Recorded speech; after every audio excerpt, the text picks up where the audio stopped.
מה קורה חברים? אם אתם מצליחים להגיע ל-20 לייקים, כי אני לא כזה יוטיובר טוב, אף אחד כמעט לא מכיר אותי, אז אני אביא לכם את כל המארז הזה הביתה. אבל קודם כל תכתבו לי את המספר דירה שלכם, את המספר טלפון שלכם, או של לא יודע, של המשפחה שלכם, ואז אני אביא לכם את כל המארז הזה. דבר ראשון אני אגיד לכם מה יש שם. יש שם 2 סקוושים, תראו את הסקוושים האלה, איזה נעימים. לא רק סקוושים, גם כזה של ספיידרמן נעימי, אפשר למחוץ אותו.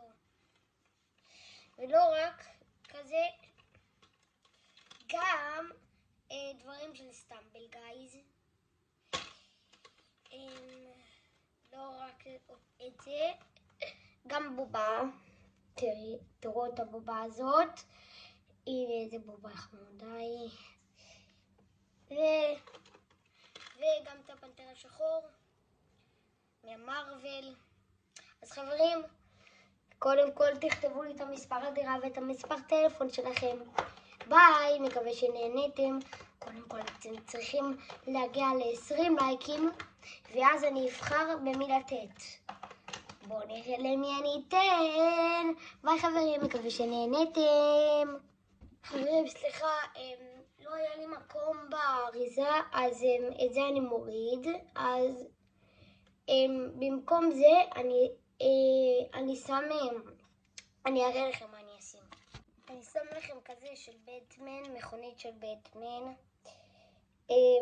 אז חברים, ביי. בואו נראה למי זה יגיע הביתה. אבל קודם כל אתם צריכים להגיע לשלב האמיתי, להגיע ל-20 לייקים. אז ביי חברים, בואו נראה למי אני אתן את זה. טוב, אז חברים, גם לזה לא היה מקום לפנתר השחור. במקום פנתר השחור, יודעים מה לא, במקום פנתר השחור, במקום זה אני אשים אני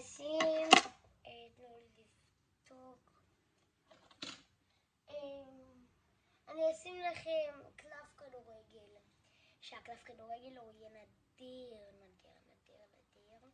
שאותו אני לא אספר לכם בגלל שהוא ממש נדיר. אז ביי חברים, בואו נראה אם זה ישתלב לכם. ביי יוש. חברים, לא היה מקום גם לזה, אז אני אביא לכם עוד קלף כדורגל. סתם, אני לא אביא לכם עוד קלף כדורגל, כי הבאתי לכם כבר קלף ממש נדיר, ואותו אני לא מגלה לכם, אז אני במקום זה מביא לכם פירמידה מסתובבת. את הפירמידה מסתובבת אני אשם פירמידה מסתובבת כזאתי. יאללה, אז ביי, מקווה שנהניתם.